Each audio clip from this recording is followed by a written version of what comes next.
Jesus amigo, amado mestre, bons espíritos que amparam, inspiram e orientam as atividades do Instituto de Cultura Espírita do Brasil, jubilosos, nós estamos dando início, nesse instante, às atividades deste ano do nosso Instituto.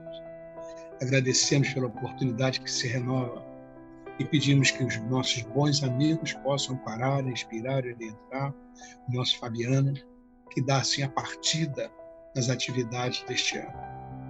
Que a paz do Senhor envolva todos os corações, envolva todos nós, que nós possamos ter um encontro realmente produtivo, que nos ajude a crescer na direção do bem. Que a paz do Senhor esteja com todos os corações, com esses propósitos. Em nome de Jesus, de Julindo, de Jorge Andréa e de todos os mentores do Instituto de Cultura Espírita, nós declaramos abertos os trabalhos programados para esta manhã. Graças a Deus. Então, meu amigo Fabiano, a bola está com você. Vamos lá, Deus quiser. Primeiramente, muito obrigado ao Instituto de Cultura Espírita do Brasil.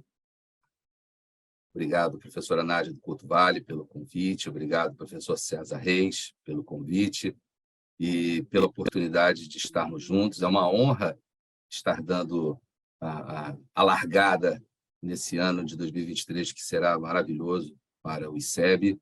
É uma inauguração, vamos dizer assim, dos estudos, bastante humilde, muito modesta, de acordo com as nossas parcas possibilidades. Mas nós vamos procurar fazer o melhor ao nosso alcance, pedindo já antecipadamente aos queridos amigos que relevem alguma palavra mal colocada, alguma colocação que, de alguma forma, possa trazer algum melindre, alguma espécie de mal-estar. O objetivo, de maneira nenhuma, é esse. Mas o tema que nós fizemos como proposta para o ano de 2023 é um tema que é uma chamada bola dividida.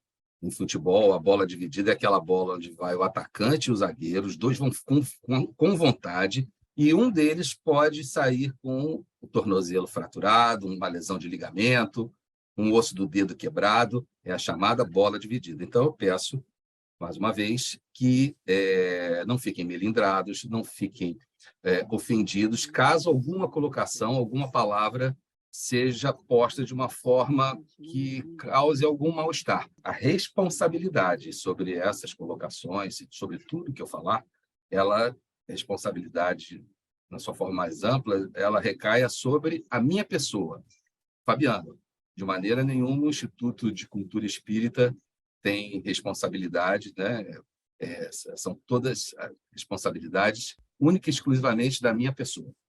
Ok?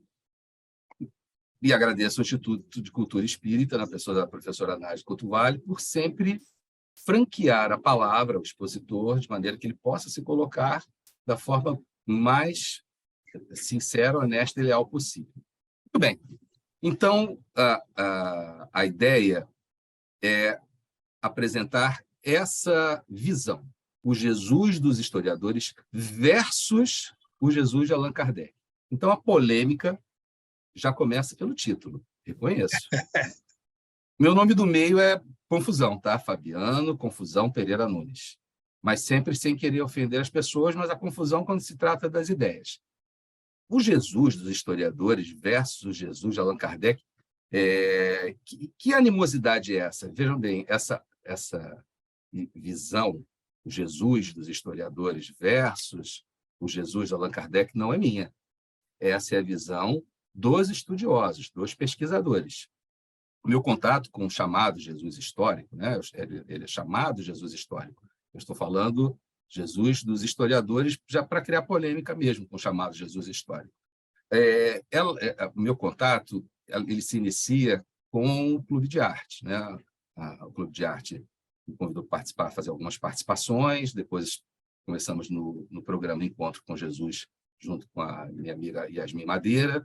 Depois o programa Descobrindo o Jesus Histórico ficou separado, né? Era uma meia hora o Encontro com Jesus e o outro Descobrindo Jesus Histórico.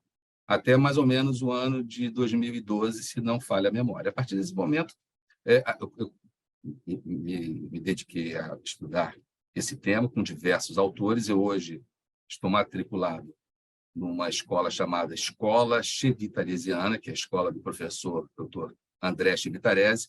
O professor Dr. André Chevitaresi, ele era o titular da UFRJ, ele já está aposentado, criou uma escola para continuar os estudos de cristianismo antigo, cristianismos antigos e o Jesus histórico. Então, nesse tempo, estudei o suficiente para dizer o seguinte: eu não tenho condições de falar sobre o Jesus histórico, porque é um conhecimento tão amplo, tão profundo, tão gigante, que somente uma pessoa que teve uma formação, uma graduação, um nível de pós-graduação e está atualizado com as diversas informações que vão surgindo, porque as ciências históricas, tal qual todas as ciências, avançou de uma maneira absurda, a tal ponto de um especialista, de um profissional, não conseguir abranger todas as descobertas, todas as novidades, todas as atualizações da sua própria especialidade. Na minha especialidade médica, na década de 80, 90, eu conseguia me manter bastante atualizado. Agora, o volume de descobertas, de novidades, informações é tão avassaladora que, mesmo dentro da minha especialidade, determinados detalhes, determinadas nuances se torna quase que impossível estar up to date. E assim, em relação ao Jesus histórico, né? Na Galileia, até foi publicado no ano de 2019, 2020, nos Estados Unidos, um livro a respeito de escavações arqueológicas que foram feitas lá na região da Galileia, que mudaram muitos conceitos que se tinha a respeito da vida das pessoas na época de Jesus, dos costumes, dos usos. Então, a quem cabe falar desse personagem, Jesus histórico, aos historiadores? O Brasil, embora existam autores espetaculares no mundo todo, o Brasil ele é algo privilegiado. Ele tem em São Paulo, na Unicamp, na Universidade de Campinas, o professor Pedro Paulo Vasconcelos, o professor Pedro Paulo Funari, no Rio de Janeiro, ainda na UFRJ, o professor Daniel Juste, a professora Juliana Cavalcante, mas o professor André Leonardo Chevitaresi provavelmente é a maior autoridade latino-americana em cristianismos antigos e em Jesus histórico. Então, para conhecer o Jesus histórico, é recomendável se consumir o material que esses pesquisadores produzem. Eu não chamei de Jesus histórico, chamei de o Jesus dos historiadores, porque já começamos como sendo um conceito. O Jesus histórico, para os historiadores, é o Jesus verdadeiro, é o Jesus real, é o único Jesus existente. Mas, quando nós colocamos no título o Jesus, Jesus deixa de ser uma pessoa que está soterrada em 2000 anos. Lembre, o lugar onde Jesus viveu, nasceu como judeu, viveu como judeu, morreu como judeu, tinha uma religião judaica, está soterrado por séculos e séculos. E as escavações arqueológicas são dificílimas, porque agora tem shopping center em Israel, né? Então, são camadas de destruições de diversas guerras que aconteceram, fora a Era Moderna com suas construções. E para se fazer uma mínima escavação, é uma confusão monumental, onde tem que entrar os ortodoxos, representantes de todas as religiões. Olha, é uma encrenca gigantesca. E o Jesus ele é um conceito. O Jesus dos católicos não é o mesmo Jesus dos evangélicos, dos protestantes. E dentro dos protestantes não é o mesmo Jesus dos calvinistas. E tem mais uma coisa. Será que o Jesus, conceito, entre os espíritas, é o mesmo?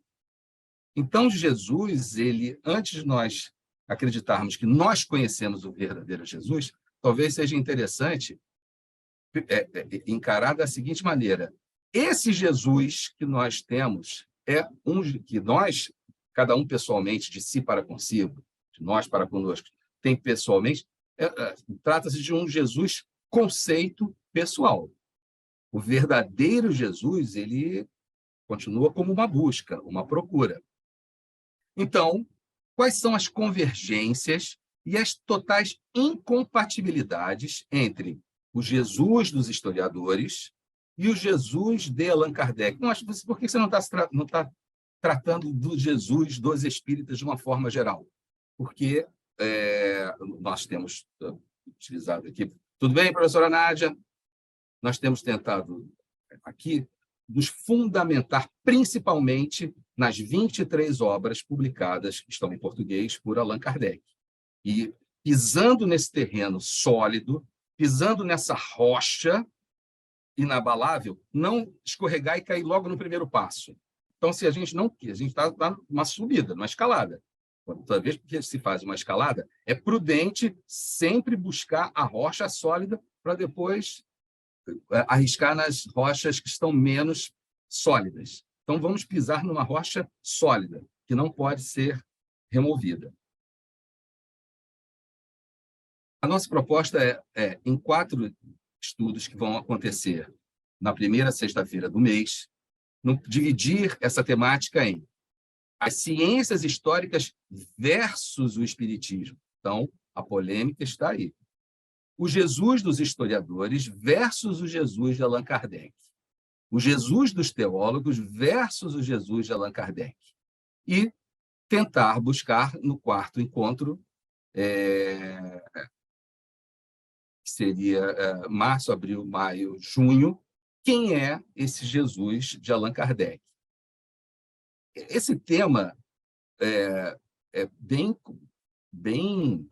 polêmico, porque a palavra religião é utilizada para o espiritismo, e o professor Brasil discutiu muito sobre o espiritismo é uma religião. Havia universidades até que faziam a proposta de apresentar uma teologia espírita. Esse é um questionamento que nós vamos buscar na literatura kardeciana, se o espiritismo faz teologia. Os historiadores, eles olham o espiritismo, o protestantismo, o catolicismo, todos eles, como crendo num Jesus teológico. Eles dizem o seguinte: o Jesus do espiritismo é um Jesus teológico. É assim, eu já até no estudo com eles já até falei que é uma prepotência dizer que o Jesus dos espíritas é tal. Porque se nem nós espíritas conhecemos bem o espiritismo, como é que eles que leram alguns livros superficialmente ou profundamente, não importa, podem dizer que já conhecem quem é o Jesus dos espíritas e se o nosso Jesus é teológico ou não. Mas tudo bem, aceitamos a informação como Kardec fazia. Quando era uma crítica positiva, mesmo que fosse com o intuito de destruir, mas feito de uma forma robusta, ele respondia às questões, como fazia na Revista Espírita, Jornal de Estudos Psicológicos. Então, nossa proposta vai ser responder aos historiadores essa questão. O espiritismo faz teologia?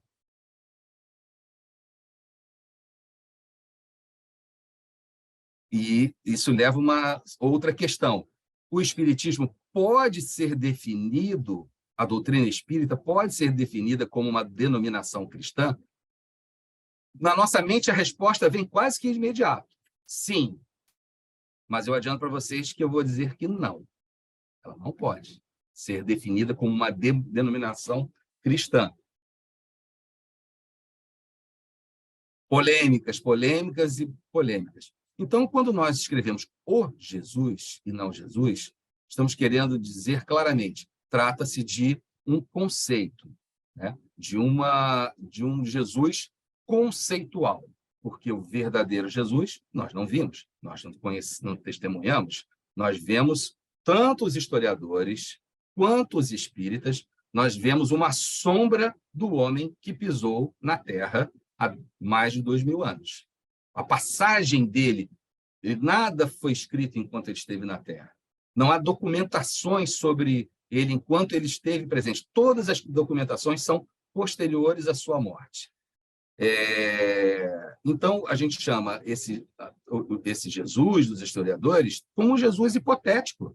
É um Jesus hipotético, é uma hipótese. Por que é uma hipótese? Ele é pesquisado através de hipóteses robustas, teses robustas, que vão contratese, uma antítese, e depois vão gerar uma nova síntese. E essa síntese também vai receber um questionamento. Assim é a dialética da ciência. Então, conceitos do século XXI sobre o Jesus, o judeu camponês do Mediterrâneo, são diferentes do conceito que existia no século XX, como diferentes do conceito no século XIX.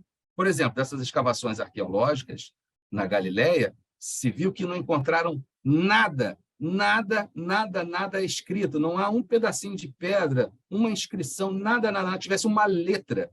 Então, a tese atual sobre as pessoas que viviam naquela região é que elas eram analfabetas.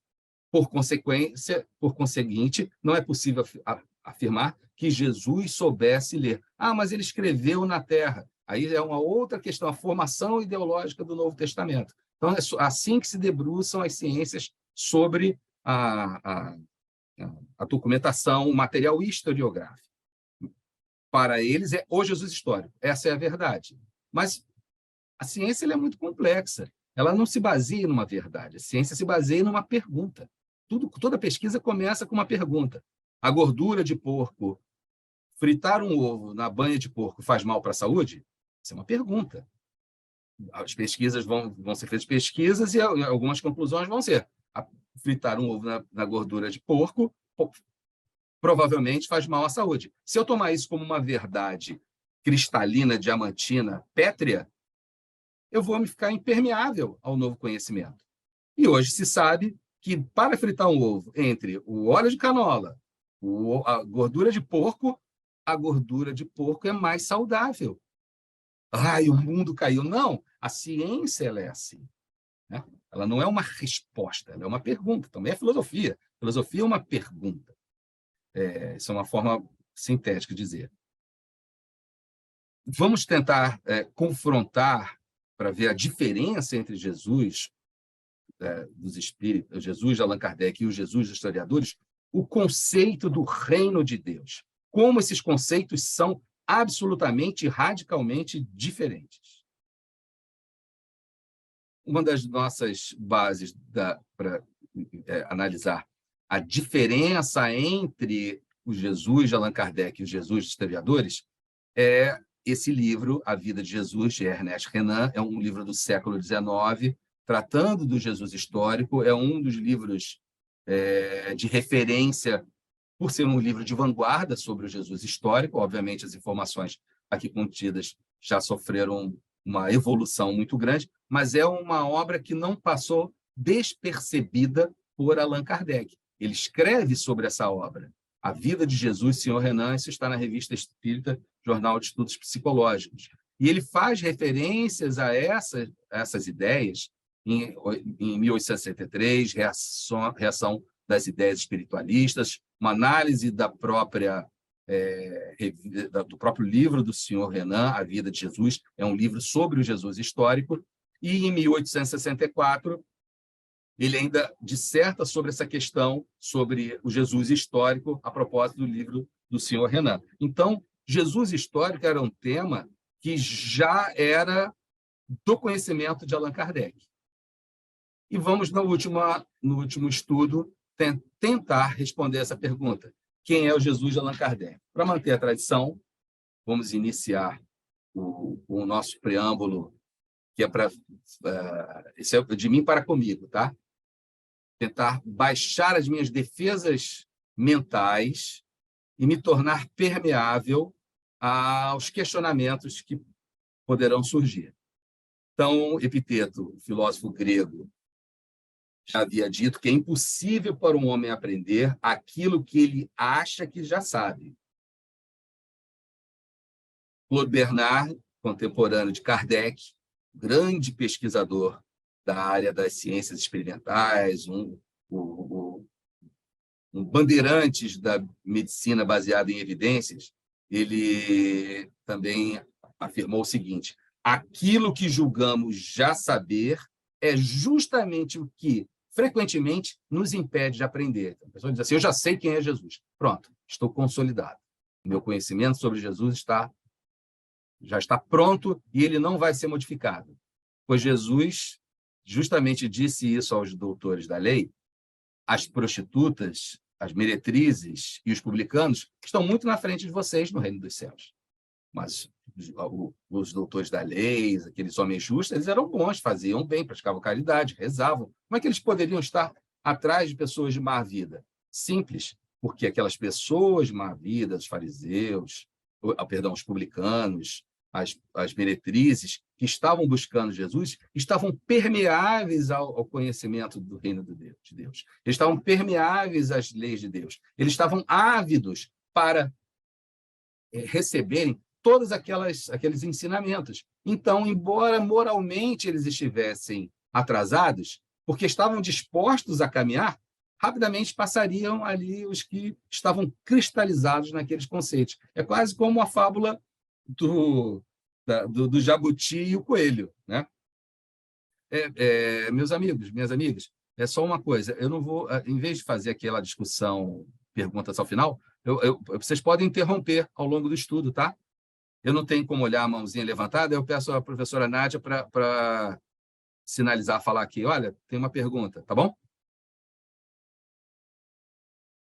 E Allan Kardec não poderia destoar dos grandes filósofos, dizendo: como antes de tudo buscamos a verdade, não temos a pretensão de ser infalível, quando acontece nos enganarmos, não hesitamos em o reconhecer. Não conhecemos nada mais ridículo do que se aferrar a uma opinião errônea.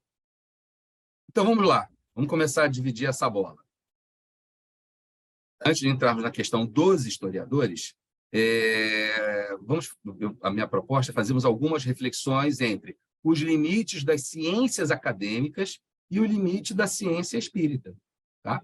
Então, uma das críticas que os pesquisadores brasileiros fazem ao espiritismo é o espiritismo, os livros espíritas, os romances espíritas se propõem a trazer informações históricas, e essas informações científicas, históricas, sobre a historicidade da vida de Jesus, elas são incompatíveis com o que a ciência acadêmica, as ciências históricas estão apresentando a respeito de Jesus. Então, nesses anos aí que a gente vem estudando, e dentro da escola do professor André Chivitarese, posso afirmar a vocês o seguinte: 99% das informações trazidas pelos romances mediúnicos são rejeitadas, refutadas pelos historiadores, pelos pesquisadores brasileiros e estrangeiros. Então, veja bem, não estou fazendo julgamento do valor, estou trazendo uma informação.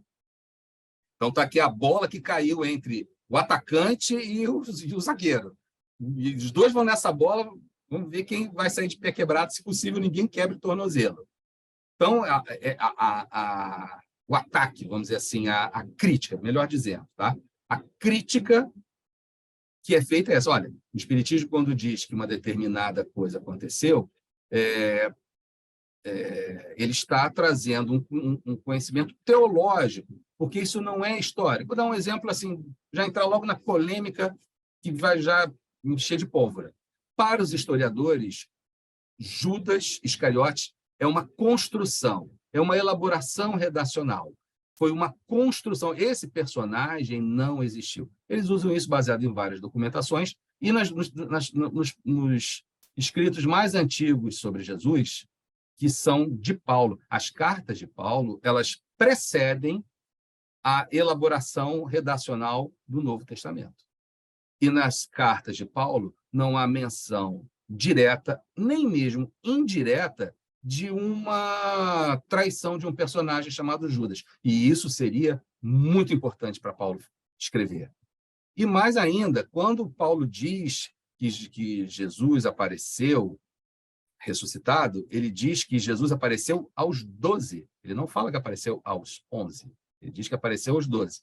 Então, eu não vou entrar nessa controvérsia específica. É só para vocês entenderem como é diferente a visão dos Jesus, dos historiadores, com o Jesus que emerge dos romances espíritas.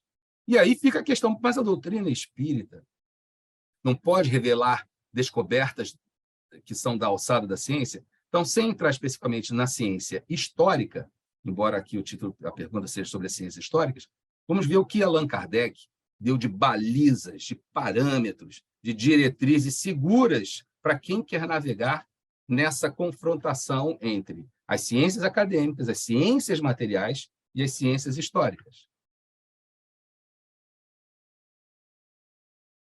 Então, qual o primeiro livro para se conhecer o Espiritismo? O primeiro livro, a gente sabe que é o que é o Espiritismo. Isso está em O Livro dos Médiuns, capítulo 3º e 35. Não é o Livro dos Espíritos, é o que é o Espiritismo.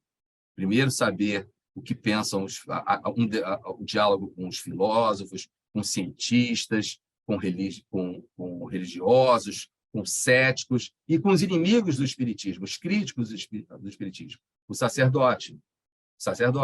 Depois, um resumo da ciência espírita. Sim, e depois da ciência espírita, a filosofia, terceiro capítulo, resumo do Livro dos Espíritos, a filosofia moral espírita. Então, é o primeiro livro que deve ser lido. Então, o primeiro conceito é que tipo de ciência o Espiritismo é. O Espiritismo é, ao mesmo tempo, está lá no preâmbulo do que é o Espiritismo, uma ciência de observação, ou seja, é uma ciência baseada não como a matemática, não como a lógica, mas a ciência baseada em experimentação. É preciso uma experimentação. E a experimentação é o método que Allan Kardec desenvolveu.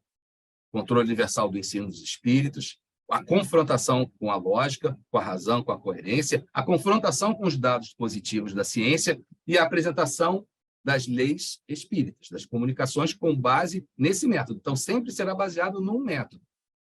E uma doutrina filosófica, um conjunto de princípios importantes que precisam divulgados de fundo filosófico. Então, o Espiritismo não é apresentado como uma ciência, como uma teologia. Então, ele é apresentado como uma ciência específica e uma doutrina filosófica. E ele diz, como ciência prática, ele consiste nas relações que se estabelecem entre nós e os espíritos. E, como filosofia, compreende todas as consequências morais que decorrem dessas mesmas relações. Então, o Espiritismo ele é a ciência que trata da natureza, origem e destino dos espíritos, bem como as suas relações com o mundo corporal. E dessas relações com o mundo corporal vêm as consequências, que são morais filosóficas, ou como em outros textos aparece, morais filosóficas / religiosa, religiosas, porque são religiosas no sentido de moral, né? Como em francês se aplicava moral como sendo algo moral, religioso, espiritual, né? Então, a ciência espírita ela é muito específica, ela é sobre qual é a natureza dos espíritos, de onde ele vem, para onde ele vai, o que acontece com os espíritos, como eles se manifestam na Terra, a prova da sobrevivência da alma, da imortalidade da alma, a explicação de todos os dilemas filosóficos, né? O Espiritismo como uma filosofia de uma ciência.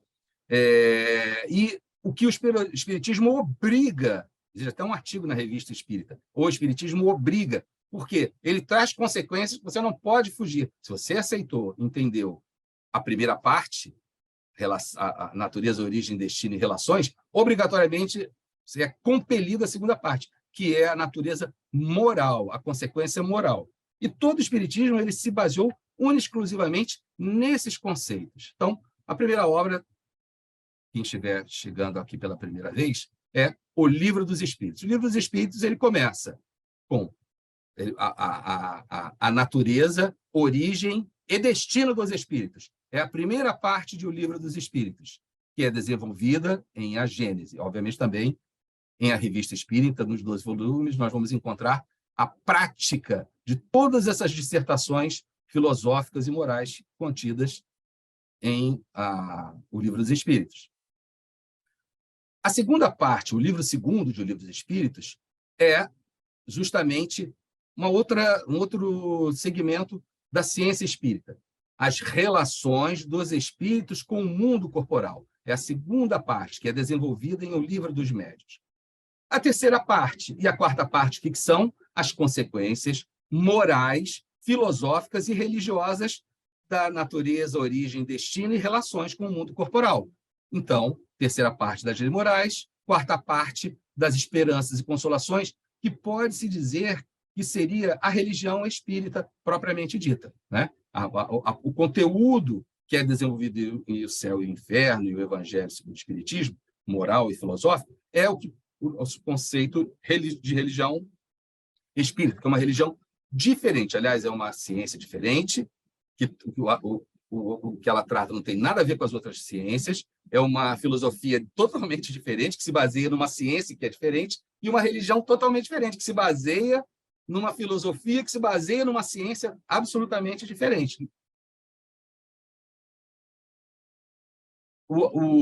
E aí entra a confrontação com...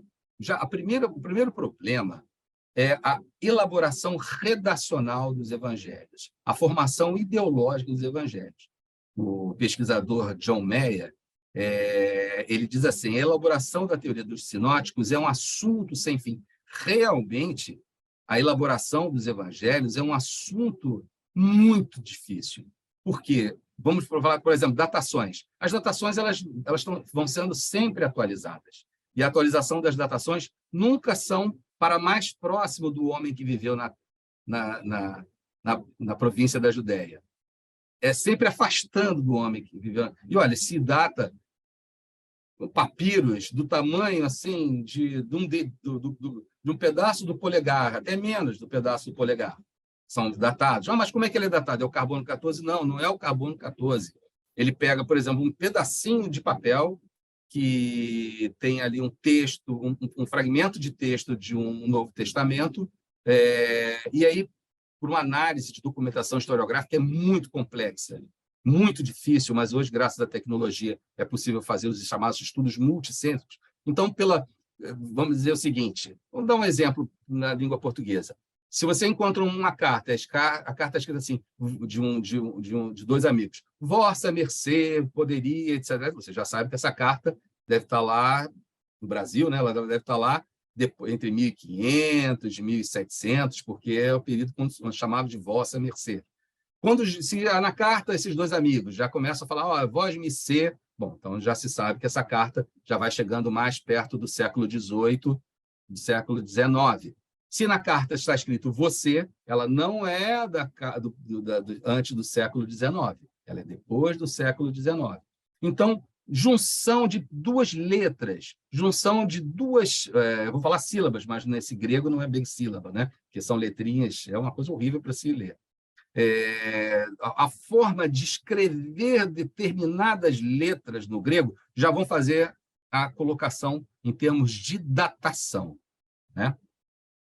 Então, na datação dos evangelhos, entre o homem que viveu, deve ter nascido antes quando Herodes o Grande era vivo, ou seja, do ano 37 ao ano 4, sendo que no ano 4 ele já estava doente, então Jesus pode ter nascido entre 7 e 9 antes de Cristo. Até os primeiros registros sobre Jesus, se passou muito tempo. Parece que Jesus teria morrido no ano 33. Mas lá do ano 33 até os primeiros escritos sobre Jesus, os primeiros escritos sobre Jesus são, na visão dos historiadores, as cartas de Paulo, lembrando que para os historiadores só 3 ou 4 cartas são realmente ou escritas por Paulo ou escritas a mando de Paulo. As outras cartas são cartas segundo Paulo, né? E era comum usar outras autorias para assinar determinadas cartas, sendo que tem algumas epístolas que são radicalmente contrárias ao vocabulário, aos estudos do vocabulário, à teologia, à construção das cartas autênticas. Mas as primeiras informações escritas sobre Jesus seriam aqui em torno de 20 anos quase depois da morte de Jesus. Ora, o que se falava, esse movimento era um movimento de judeus para judeus que acreditavam que Jesus era o Messias. O que eles estudavam era o judaísmo, porque Jesus nasceu judeu, viveu judeu, morreu judeu, um bom judeu, aliás, as evidências para mim são bem claras que ele foi um bom judeu, então eram só evidências sobre o judaísmo. Eles não estavam preocupados em anotar o que Jesus falou, mas sim usar o que Jesus ensinou para dar fundamentação à visão nova que eles tinham a respeito do judaísmo. Mas aí a questão é, mas como algumas construções são tão poéticas, tão bonitas, uma das hipóteses que existe é que muito dessa chamada tradição oral, ela veio na forma de música, cantada. Por isso, alguns tipos de construções redacionais. Entre esse ano 50 e 60, o que existiam seriam as cartas de Paulo, as cartas de Paulo causando reações nas comunidades. Então, primeiramente, o conceito dos historiadores. Não existiu um cristianismo primitivo. Eram muitas comunidades, muitas casas de oração. Quando a gente fala assim, Paulo escreveu uma carta aos Gálatas. Quantos eram os Gálatas? Gente, não passava de 20 pessoas, 20, 30. A gente tem a sensação que Paulo escreveu para a humanidade toda. Não, Paulo escreveu aquela carta para um grupinho pequeno de pessoas. Tá? Então, nessas casas de oração, em escavações arqueológicas, eles pegaram um lugar que seria uma das comunidades visitadas por Paulo, e encheram de pesquisador lá dentro para ver quantos cabiam socados, amassados. Não conseguia caber 30 pessoas ali dentro. Então, era uma comunidade de pouquinha gente, por isso que se diz que eram poucas pessoas naquela comunidade. Então, as cartas de Paulo já começam a estabelecer reações.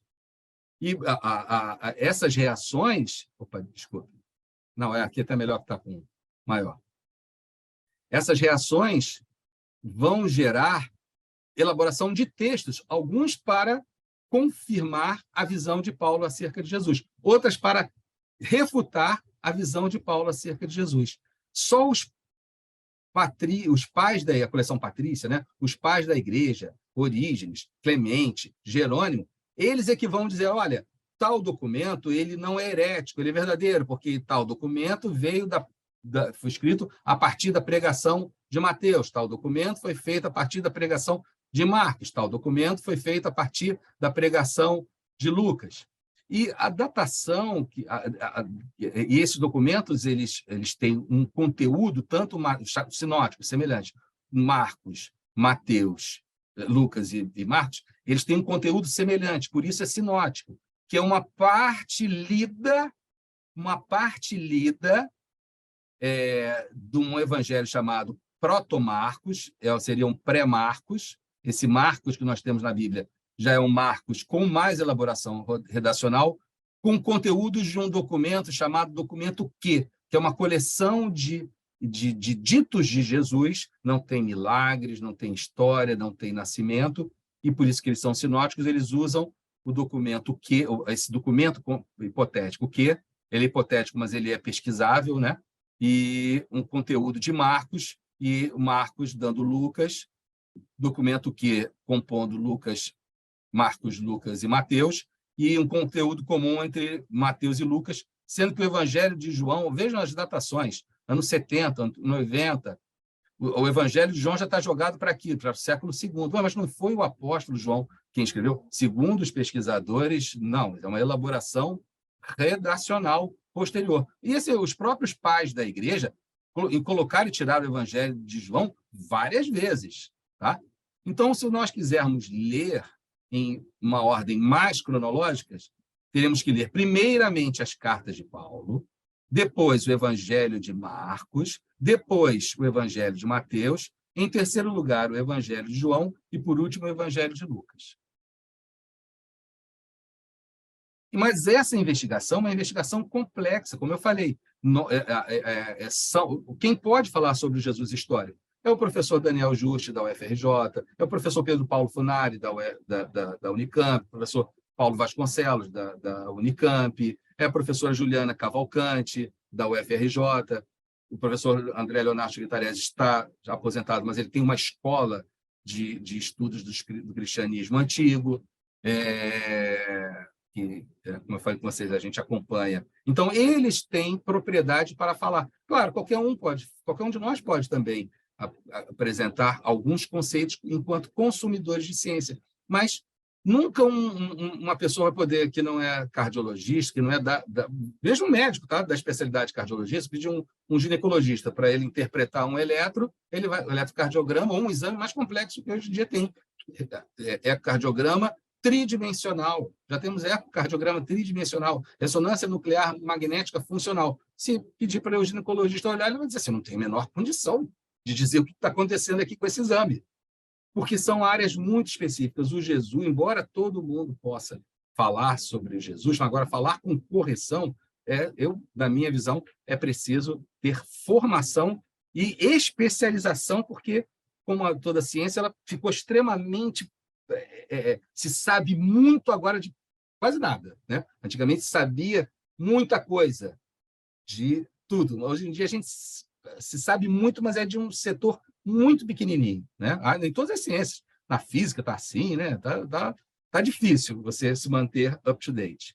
Mas veja como era a encrenca, né? Se criaram estudos multicêntricos, como Jesus Seminar, Historical Jesus Section, International Keep Project, ou seja, os pesquisadores, como John Dominique Crossan, eles criaram grupos multicêntricos para estudar a historicidade de determinadas colocações. Então, eles criavam um sistema de sinalização. Olha, pegavam um trecho, vamos estudar.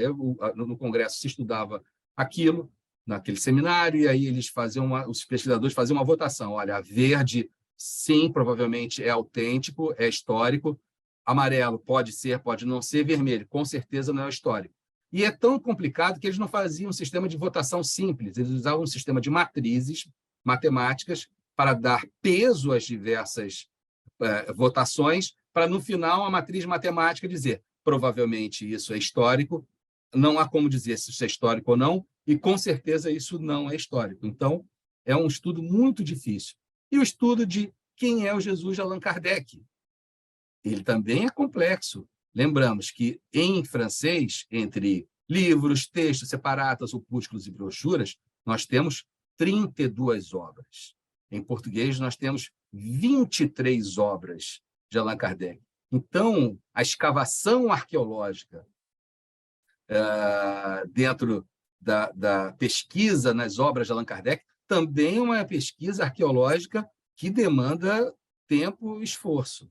Eu estou só no primeiro passo dessa escavação arqueológica dentro do nosso material de investigação.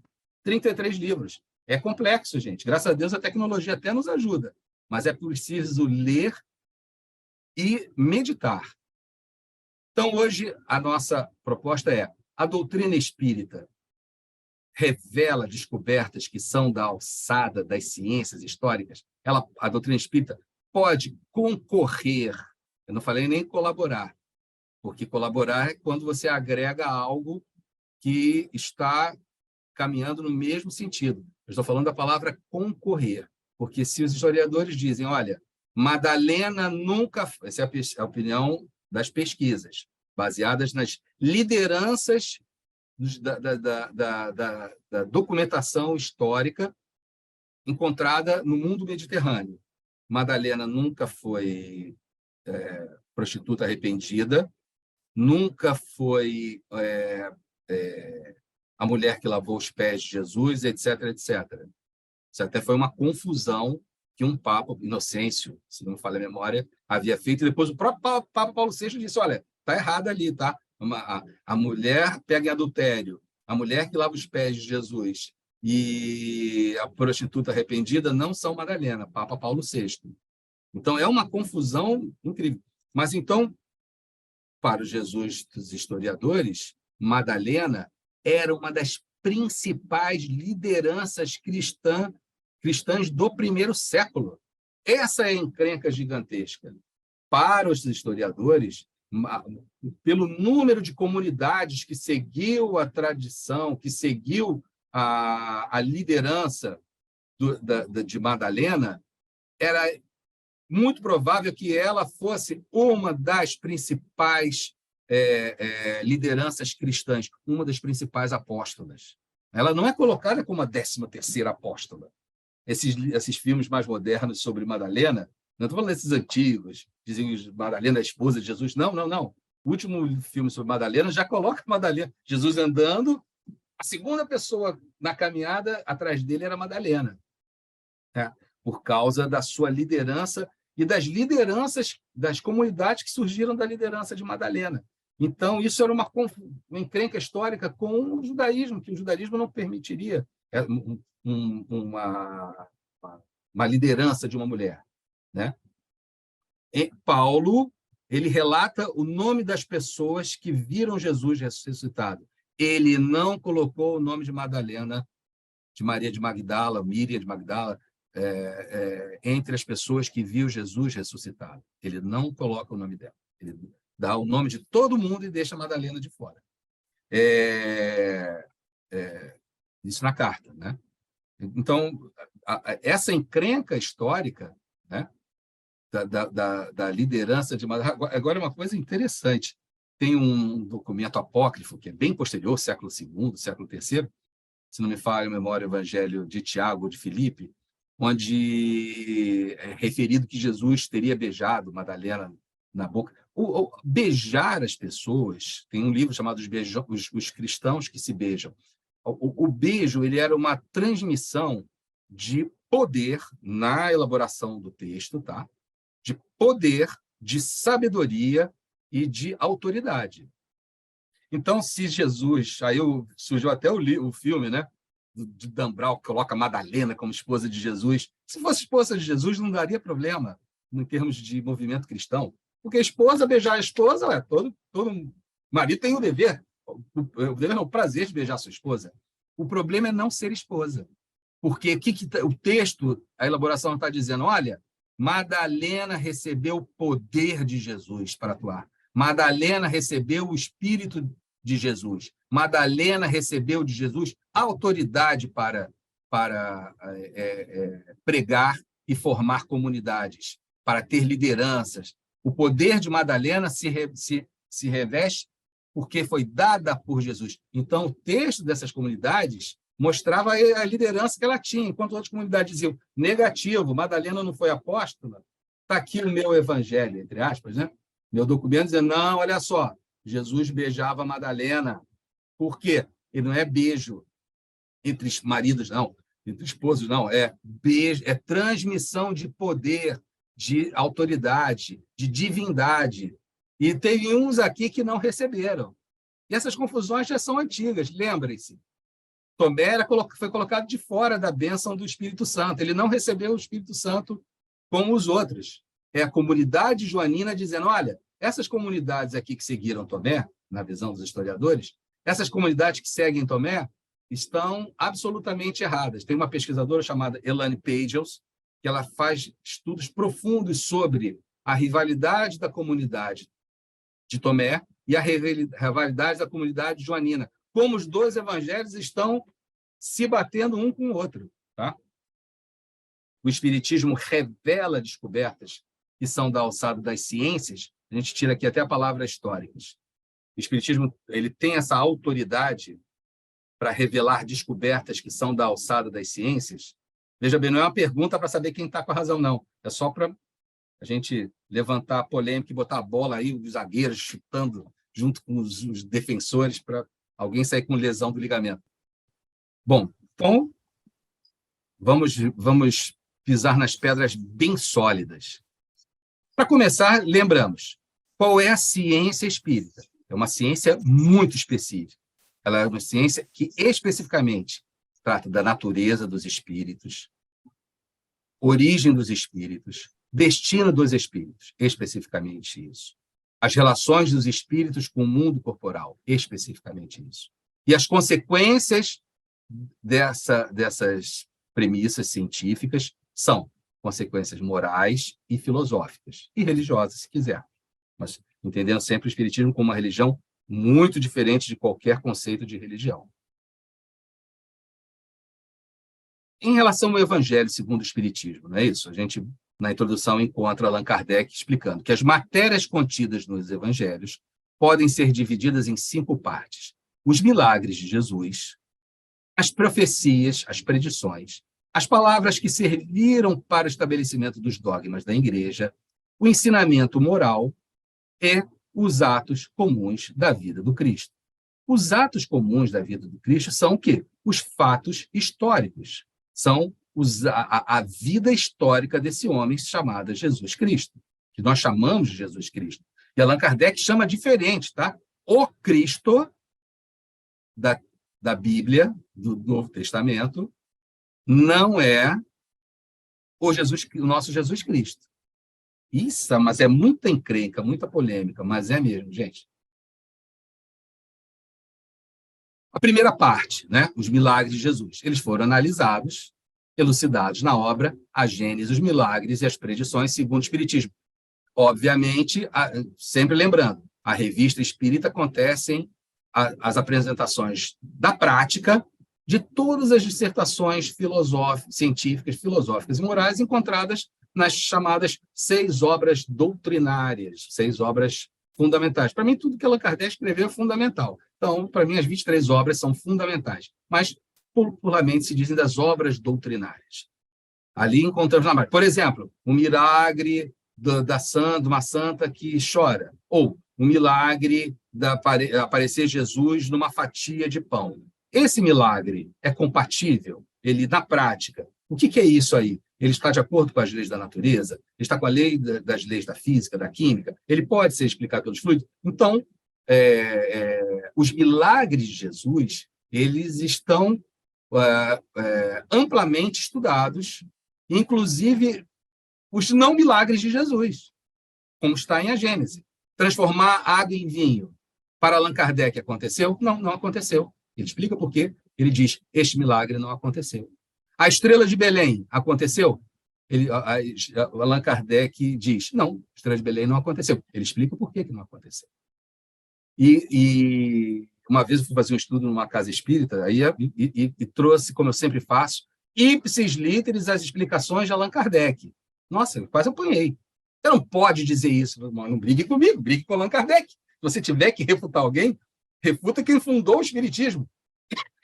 Quem elaborou a filosofia espírita, não briga comigo. Eu não estou dando a minha opinião, estou apresentando a vocês o que a filosofia espírita explica a respeito dos milagres. Se existem os espíritos acreditam nos fluidos. Kardec fala isso. Espíritos acreditam nos fluidos? Sim, acreditam nos fluidos. Vai usar os fluidos para explicar tudo? Não. Se houver uma explicação que seja lógica, que seja racional, que seja factível, que seja crível, e uma explicação baseada em fenômenos, em fluidos, fique com a outra explicação. Assim está em A Gênese, na mais possível, na mais provável.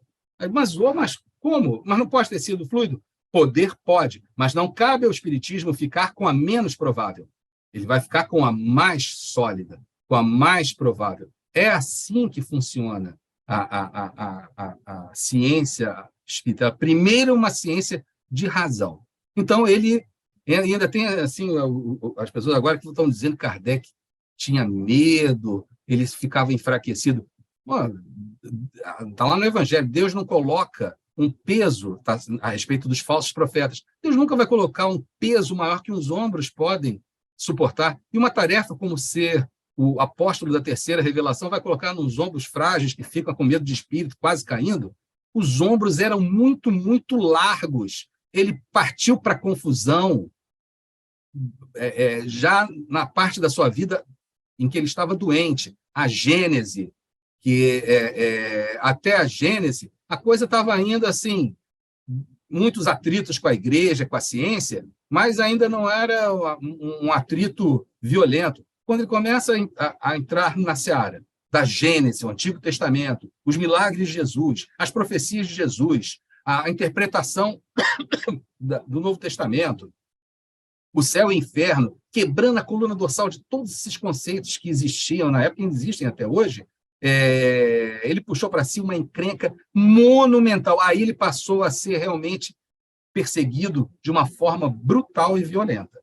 Né? Então, não é incompatível com alguém que está com medo. Quem está com medo, forte, se esconde. Você está com medo e parte para mais brigas? Isso não existe, uma pessoa com medo partir para mais brigas, só se ela for louca. Não é isso? As profecias, as predições, elas estão também em A Gênese, os milagres e as predições segundo o Espiritismo. As palavras que serviram, isso aqui são como Allan Kardec divide o Novo Testamento. As palavras que serviram para o estabelecimento dos dogmas da Igreja vão ser desenvolvidos na obra O Céu e o Inferno ou a Justiça Divina segundo o Espiritismo. O ensinamento moral desenvolvido no livro O Evangelho segundo o Espiritismo. Agora, os atos comuns da vida do Cristo, o chamado Cristo histórico. Não por acaso Allan Kardec não desenvolveu os aspectos históricos e historiográficos da vida de Jesus de Nazaré, embora tenha analisado criticamente um livro sobre o Jesus histórico. Então, ele não deixou de entrar nessa seara, porque era difícil para ele. Ele já tinha entrado nessas áreas muito mais difíceis. Lembrem-se, Allan Kardec era membro de uma das sociedades de história mais importantes da França naquela época.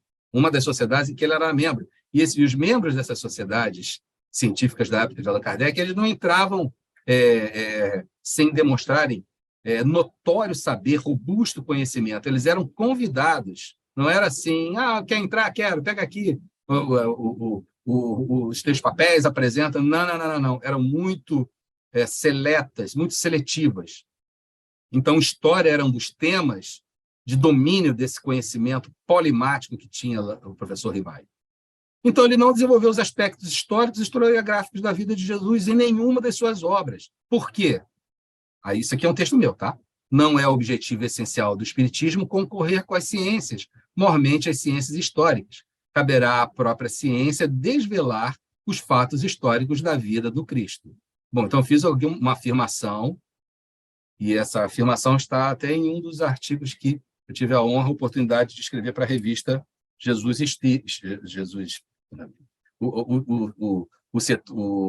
A seção era o Jesus Histórico, mas é a nossa revista Cultura Espírita. Nossos bons espíritos não poderiam nos ajudar trazendo notícias históricas, os fatos históricos, as exatas palavras proferidas por Jesus? Isso é uma tentação, não é uma tentação? É difícil escavar. Pensa só, uma droga, você fica brigando com o governo de Israel. Vai lá e briga com o governo de Israel. Você faz ali fica debaixo de poeira, precisa de dinheiro, são camadas e camadas, então tem toda uma tecnologia de escavação arqueológica que é barra pesada. A gente não consegue fazer escavação arqueológica aqui no Rio de Janeiro. Tem muitos lugares para fazer escavações arqueológicas no Rio de Janeiro, tá? Claro que a camada de profundidade é muito menor, é muito mais fácil alcançar. Mas aqui viveram Brasil colônia, escavações sobre o Brasil colônia, Brasil império, é possível fazer, tá? E a gente não faz, até faz, tá bom? Existe sim, existe a cadeira de arqueologia na Universidade Federal do Rio de Janeiro. Mas é uma tentação, vamos perguntar aos espíritos o que Jesus disse, o que Jesus fez. A tentação já foi saciada, não sei se vocês conhecem. É um livro que era da Livraria Freitas Bastos. Eu tenho esse livro, é a vida de Jesus ditada por ele mesmo. Aí Jesus vai lá e diz assim, não, porque eu ia para tal lugar, mas não fui porque mamãe disse que não era para eu ir. Está assim no livro. Eu já li esse livro várias vezes. Vocês desculpem assim, se alguém gosta, tal, não quero ofender, eu disse. Tá? Então, às vezes uma brincadeira é só uma brincadeira. Eu adoro ler esse livro, porque ele é muito engraçado para mim, tá? Para mim, não quero ofender, mas é engraçado. Eu ia para tal lugar, mas mudei de ideia, porque a mamãe disse que era melhor. Mamãe, ele vai chamar Maria de mamãe. Quando Jesus chamou Maria de mamãe, ele diz o seguinte, quem é minha mãe? Isso ele falou, quem é minha mãe? Né? Agora, mamãe, eu nunca vi Jesus dizer. Então, pronto, está aí. Toda a vida de Jesus está já resolvida. Tirem as pessoas da poeirada lá em Israel, porque já está resolvido. Então, vamos agora, eu vou dar fundamentação à minha afirmação, que o Espiritismo ele não vai revelar, vai trazer revelações no campo científico. Tá? Esse é o pensamento polêmico e que faz com que, muitas vezes, a gente divirja de muitos dos nossos amigos, companheiros, amigos, a quem nós respeitamos mesmo, admiramos mesmo, mas temos a liberdade que o Instituto Cultura Espírita nos dá, e agradeço a generosidade, a democratização do conhecimento, das opiniões. De verdade, isso é muito difícil e é muito raro. A maioria das pessoas... a gente, quando tem uma questão difícil, tem que ser muito suave com aquela questão, tem que ser generoso com a pessoa e amigo da pessoa para poder ser duro com a questão. Quanto mais complicado o problema, quanto mais difícil o problema, mais generoso, suave amigo você tem que ser com a pessoa. E isso é que faz com que se consiga, já vou passar a palavra, se consiga trocar uma experiência. Normalmente a gente faz o contrário.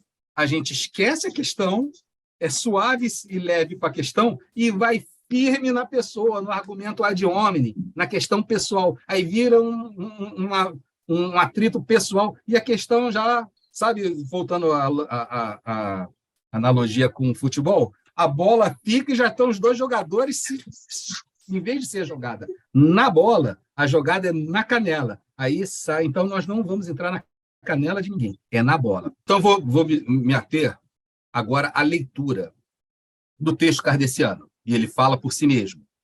Né? Ele fala por si mesmo.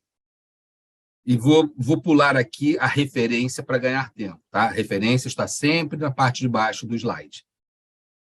Não esqueçais que o objetivo essencial, exclusivo do Espiritismo é o vosso melhoramento, e é para o alcançardes que é permitido aos espíritos iniciar-vos na vida futura, oferecendo-vos exemplos de que podeis aproveitar. Então, vejam, quando Allan Kardec escreve essencial, exclusivo, e coloca entre vírgulas, num aposto, em direito, a gente vê isso, quando é colocado num aposto, existe uma delimitação. Essa questão está fechada, ela está granítica, ela está consolidada, ela não permite objeções. Não permite objeções. Ela foi colocada num aposto. O objetivo essencial, mais do que essencial, é exclusivo. Não pode sair daqueles limites. Por isso foi colocado num aposto. O objetivo essencial, exclusivo do Espiritismo, é o vosso melhoramento. Tudo que acontece, as relações do mundo dos espíritos com o mundo corporal, existe para iniciar-vos na vida futura. Quanto mais vos identificardes com o mundo que vos espera, menos saudades sentireis daquele que estáis agora. Em suma, este é o objetivo atual da revelação. Tá? São palavras que eu, até para ganhar tempo, vou apenas ler. No final, se der tempo, a gente faz uma rápida discussão. Referência. Meus amigos, deixai-vos dar um conselho. Pois caminhais num terreno novo, e se seguirdes a estrada que vos indicamos, não vos transviareis. Tem-se-vos dito uma coisa muito verdadeira e que gostaríamos de relembrar, é que o Espiritismo é unicamente uma moral. Veja a palavra, unicamente uma moral. E que não deve sair dos limites da filosofia, nem muito, nem pouco, ou seja, nada, se não quiser cair no domínio da curiosidade. Deixai de lado as questões das ciências. A missão dos espíritos não é resolvê-las, poupando-vos do vosso trabalho das pesquisas, mas de tentar vos tornar melhores, pois é assim que realmente progredireis. Vejam, se meu filho chegar em casa com um dever de casa e eu fizer o dever de casa para ele, qual o merecimento que ele teve? Zero. O que ele ganhou com isso? Nada, talvez a nota. Mas ele não cresceu, ele não aprendeu. Assim são as questões relativas às ciências. Não, mas o Allan Kardec, ele escreve opiniões científicas dos espíritos sobre a ciência, sim, mas ele sempre coloca no futuro do pretérito, como sendo uma coisa, uma teoria, uma hipótese. Lá em uranografia, o espírito que assina como Galileu faz considerações em uranografia geral, mas o próprio espírito diz isso aqui é minha opinião pessoal, é o que eu sei, é o que eu entendo. E aquilo está falando de ciência, e tanto faz, não importa, porque o conteúdo do espiritismo é a ciência espírita, é isso aqui, a moral. Ele trouxe a opinião do espírito, mas ele não validou aquela opinião. Mas é para a nossa reflexão que o que interessa é a ação do espírito no mundo material, para o progresso. Então, aqueles conceitos de astrofísica, obviamente eles vão ser renovados, mas as leis espíritas que estão ali reveladas, não. Né? A progressão dos mundos, etc. Vamos adiante. Agora, na obra, o que é o Espiritismo? O objetivo providencial das manifestações. A referência daqui. O objetivo providencial das manifestações é convencer os incrédulos de que, para o homem, tudo não acaba com a vida terrestre e de dar àqueles que creem ideias mais justas sobre o futuro. Atenção, os espíritos vêm nos instruir, tendo em vista o quê? O nosso melhoramento, o nosso progresso moral. E não para nos revelar o que ainda não devemos saber, ou que devemos aprender com o nosso esforço. Se fosse suficiente interrogar os espíritos para obter a solução das dificuldades científicas ou para fazer descobertas e invenções lucrativas, todo ignorante poderia se tornar um sábio a um preço muito baixo. E todo preguiçoso poderia enriquecer sem trabalho. É o que Deus não quer que aconteça. Os espíritos ajudam o homem de talento pela inspiração oculta. Sim, os espíritos verdadeiramente bons, eles estão ajudando a fazer as revelações, mas ele vai pegar o cara que está suando a camisa, aquela camisa molhadinha de suor, está quase desistindo. No último segundo que ele ia abandonar a pesquisa, o espírito o assiste e dá uma dica. Olha, vá para aquele caminho ali e tal. E aí ele acerta. Aí no final ele diz, mas como eu sou inteligente, na última hora eu segui o caminho certo. Sim, eles ajudam, os espíritos atuam sobre o homem que está suando a camisa e uma inspiração oculta, mas não isentam do trabalho nem das pesquisas. Por quê? A fim de lhe deixar o mérito. Está bem claro aqui. Outra referência bibliográfica. Os espíritos não vêm para livrar o homem do trabalho, do estudo e das pesquisas. Eles não lhe fornecem nenhuma ciência inteiramente pronta. E o que o homem pode descobrir por si mesmo, eles deixam entregue às suas próprias forças. Coitado do cara, se você tem condições de fazer sozinho, nenhuma ajudinha oculta vai receber, para você ter um merecimento. Olha, mas eles são também, né? Eles são os bons professores, né? Que é que o aluno cresça, não que o aluno fique estagnado. Outra referência. Bom, os espíritos podem guiar os homens nas pesquisas científicas e nas descobertas? Resposta, em Livro dos Médiuns. A ciência é obra do gênio, ou seja, da pessoa que está usando a sua intelectualidade para poder atingir suas descobertas. Só deve ser adquirida pelo trabalho, pois é somente pelo trabalho que o homem se adianta no seu caminho. Que mérito teria se apenas precisasse interrogar os espíritos para saber tudo? A esse preço, qualquer imbecil poderia tornar-se sábio. O mesmo se dá com as invenções e descobertas da indústria. Depois, uma outra consideração é que cada coisa deve vir a seu tempo, e quando as ideias estão maduras para recebê-las, se o homem tivesse esse poder, subverteria a ordem das coisas, fazendo que aparecessem os frutos antes da estação própria. Deus disse ao homem, tirarás teu alimento da terra com o suor do teu rosto. Admirável figura, que pinta a condição em que ele aqui se encontra, ele deve progredir em tudo pelo esforço do trabalho. Destacado, se lhe dessem as coisas inteiramente prontas, de que serviria sua inteligência? Seria como um estudante cujo dever de casa, outra fizesse. Outra questão, lá do nosso Livro dos Médiuns. Mas o sábio e o inventor são assistidos pelos espíritos em suas pesquisas? Isso é muito diferente. Quando chega o tempo de uma descoberta, os espíritos encarregados de lhe dirigir a marcha procuram o homem capaz de levá-la a bom termo e lhe inspiram as ideias necessárias, de maneira a lhe deixarem todo o mérito, porquanto estas ideias é preciso que ele as elabore e execute. O mesmo acontece com todos os grandes trabalhos da inteligência humana. Os espíritos deixam cada homem na sua esfera de ação. Então, quando os historiadores dizem assim, olha só, o Jesus histórico é tarefa nossa, segundo a ciência espírita das balizas, parâmetros de Allan Kardec, sim, ele está com a razão nesse aspecto. Ainda no Livro dos Médiuns, nota de Kardec. As perguntas sobre a constituição física e os elementos astronômicos dos mundos, encontram-se na ordem das pesquisas científicas, de cujo labor os espíritos não devem nos poupar. Sem isto, um astrônomo acharia muito cômodo mandá-los fazer cálculos, o que, sem dúvida, evitaria admitir. Se os espíritos pudessem, pela sua revelação, poupar o trabalho de uma descoberta, é provável que o fizessem preferentemente em favor do sábio, bastante modesto para reconhecer-lhe abertamente a origem do que em proveito os orgulhosos, que os renegam e aos quais, ao contrário, poupam decepções do amor próprio.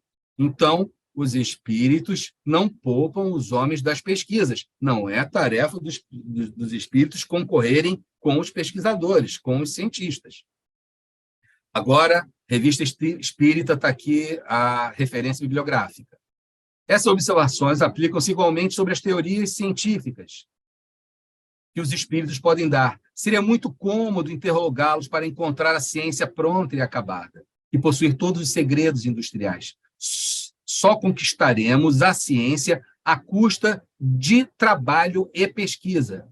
Pesquisas. Só conquistaremos a ciência à custa de trabalho e pesquisas. A missão dos espíritos não é eximir-nos dessa obrigação.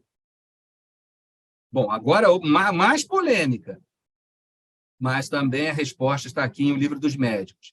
Dirigindo-nos ao espírito de uma celebridade médica, estaremos mais seguros de obter um bom conselho?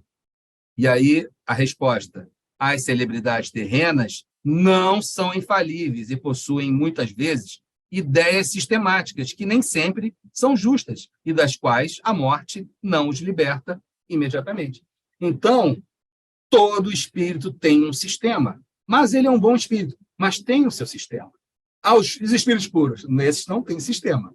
Mas mesmo os espíritos bons, os espíritos da segunda ordem, têm um sistema pessoal. E o Allan Kardec, ele nos instrumentalizou, como ele fala desde a introdução do Livro dos Espíritos, para não cair no espírito dos sistemas, não cair nos sistemas, ficar sempre fora do sistema. Mesmo sendo um espírito que tem um sistema pessoal, as ferramentas da ciência espírita permitem que o pesquisador, quem está mergulhando no espiritismo, fique acima, fique fora do sistema pessoal daquele espírito, que mesmo assim pode ser um espírito bom. Então você vai chegar para mim, né? Uma celebridade médica. Não, para mim não, que eu não sou celebridade. Mas chega para um espírito que foi um médico e pede: você me dá aqui uma receita? Ele me dá a receita baseada no sistema pessoal dele. Aquilo está certo, está correto? Eu aqui na Terra posso dizer que não. Posso contestar, com bases, com dados, com fatos, posso refutar. Mas ele é um espírito. Os espíritos são as almas dos homens e mulheres que viveram na Terra. Eles não são divindades, não são deuses. Eles não estão numa categoria especial de divindades. Temos que olhar os espíritos como nós olharíamos os homens. Mesmo as pessoas boas, moralizadas, elas se enganam. É o exemplo que a gente já deu em outros estudos. Madre Teresa de Calcutá. Alguém vai questionar a nobreza moral da Madre Teresa de Calcutá? Não. Mas ela foi, no século XX, uma das mais aguerridas combatentes da ideia da reencarnação. Uma das mais aguerridas combatentes da reencarnação. Ela está certa por ser uma pessoa boa? Não, ela está errada. A reencarnação existe. Ela está errada. Ela tem o seu sistema pessoal. A morte vai livrar ela desse sistema pessoal? Isso eu não sei. Nós não sabemos. Mas, mesmo que se não libertasse, mesmo que ela estivesse contra a reencarnação, o progresso de um espírito é sempre moral. O progresso da inteligência, ele vai a reboque, mas o progresso, até mesmo dentro da escala espírita, é sempre um progresso moral. Nós saímos da terceira ordem para a segunda ordem se progredirmos moralmente. Com exceção do que pode ajudar o progresso moral, só há incerteza nas revelações que se conseguem obter dos espíritos. Não, mas espera aí. Por isso que o Espiritismo tem que ser a primeira obra. Ele não está dizendo que pode haver incertezas, talvez haja incerteza. Fique atento, porque acontecem incertezas. Negativo. Está bem claro o texto. Com exceção do que pode ajudar no progresso moral, coloca de lado, as revelações que os espíritos trazem sobre a ciência, nelas só existe incerteza. Nunca fique certo da revelação que um espírito traz. Coloque sempre um ponto de interrogação, porque nela, na revelação científica, não é a parte moral, filosófica, só existe incerteza. A premissa não pode ser a certeza. A premissa tem que ser a incerteza. Esse é o método kardeciano. Assim é o método, funciona o método kardeciano. É ao contrário do que eu fiz durante muito tempo, né? Sobre as teorias científicas que os espíritos podem dar, seria muito cômodo interrogá-los para encontrar a ciência pronta e acabada. Só conquistaremos a ciência à custa de trabalho e das pesquisas. Isso que a gente até já leu. Vou dar um exemplo aqui que é maravilhoso. A geração espontânea em A Gênese. eu acho que hoje em dia até se chama a biogênese, né? Então, em A Gênese, aparece Allan Kardec. Ele não está defendendo que ele colocou tudo no futuro do pretérito, então ele já diz que é uma incerteza, e é uma teoria. Teoria, ele chama assim, a teoria do não sei o quê. Se fala que é teoria, já disse. Cientificamente é teoria, porque os fenômenos, as leis, são leis espíritas, não são teorias, né? Então, sobre a geração espontânea, ele fala que tem geração espontânea, embora use futuro do pretérito. E aí, na Revista Espírita de julho de 1868, Allan Kardec escreve assim: em nossa obra A Gênese, desenvolvemos a teoria da geração espontânea. Poderia parar aí, porque se diz que é teoria, ponto, está acabado. Apresentando-a como uma hipótese provável. Ah, mas ele disse que é provável. Mas olha aqui as duas palavras, teoria e hipótese. Alguns partidários absolutos desta teoria admiraram-se de não a tivéssemos afirmado como princípio. A isto responderemos que se a questão está resolvida para uns, não está para todos. E a prova é que a ciência ainda está dividida a respeito. Então, mesmo sobre os Jesus dos historiadores, os pesquisadores são divididos em muitas questões. Por isso que eles fizeram aquele sistema de votação, né, no Jesus Seminário. Aliás, a geração espontânea é do domínio científico. Agora, olha só o que ele escreveu: onde o espiritismo não pode colher e onde nada lhe cabe resolver de maneira definitiva, naquilo que essencialmente não é essencialmente de sua alçada. Pelo fato do espiritismo assimilar todas as ideias progressistas no sentido do progresso científico, tá? Não é progressistas no sentido que hoje se dá sociologicamente. Não se segue que se faça campeão cego de todas as concepções novas, por mais sedutoras que sejam à primeira vista, com o risco de receber, mais tarde, um desmentido da experiência e de se expor ao ridículo de haver patrocinado uma obra inviável. Alguém quer falar? Acho que temos aí 5 minutos para um rápido bate-papo, né? Talvez. Eu não estou vendo aqui nenhuma solicitação no chat, viu? Eu acho que, como você usou aquele símbolo do futebol, você fez uma marcação cerrada, deu um passe em profundidade e marcou um gol maravilhoso. Obrigado. Foi um trabalho incrível. Acho que aquele seu início, né, mostrando a dificuldade das pesquisas, a questão da opinião, né, as posições, como até hoje, né? Até hoje essas coisas não estão claras, precisas, né? Depois de muito tempo de estudo, de pesquisa, de levantamento. É o trabalho dos homens, mas, como você afirma maravilhosamente bem, a questão moral, né? Essa é que importa. Kardec nos coloca que Jesus é o modelo e o guia, né? Ou seja, é alguma coisa para a gente copiar, é alguma coisa para a gente seguir os caminhos que ele nos colocou, independente de qualquer polêmica, né? É isso que importa. Eu acho que você deixou isso muito claro, né? E é pena que o tempo acabou, né? Mas a gente vai continuar. Nós temos mais 3 intervenções suas. Eu acho que nesse nível nós vamos ter assim um conjunto de orientações maravilhosas. Nós queremos agradecer muito o seu trabalho, eu que agradeço. Estudo, sua pesquisa, que certamente vem enriquecer a todos nós, né, que participamos desse trabalho. Na verdade, o nosso instituto vamos editar essa sua participação, né? Isso vai ser colocado no YouTube, né, à disposição dos estudiosos, pesquisadores, que certamente serão muitos, porque vai despertar um imenso interesse. E, ao mesmo tempo, vai deixar muito claro a nossa posição como a doutrina espírita como de ordem absolutamente moral, e que os estudos e as pesquisas da ciência, da tecnologia, vão ficar de acordo com as possibilidades humanas, né? Com o progresso humano, e que vai gradativamente esse progresso identificando conceitos, deixando-se opiniões, né, para serem veracidades. Mas a nossa grande verdade é que você colocou muito bem. De maneira que somos muito agradecidos, pedimos que Jesus te abençoe, guarde, e que nós possamos ter, na próxima reunião, essa continuidade magnífica dos trabalhos. Estamos apontando aí um semestre maravilhoso nessa área, né? Muito bom. Muito obrigado, Fabiano. Vamos fazer a nossa prece de encerramento.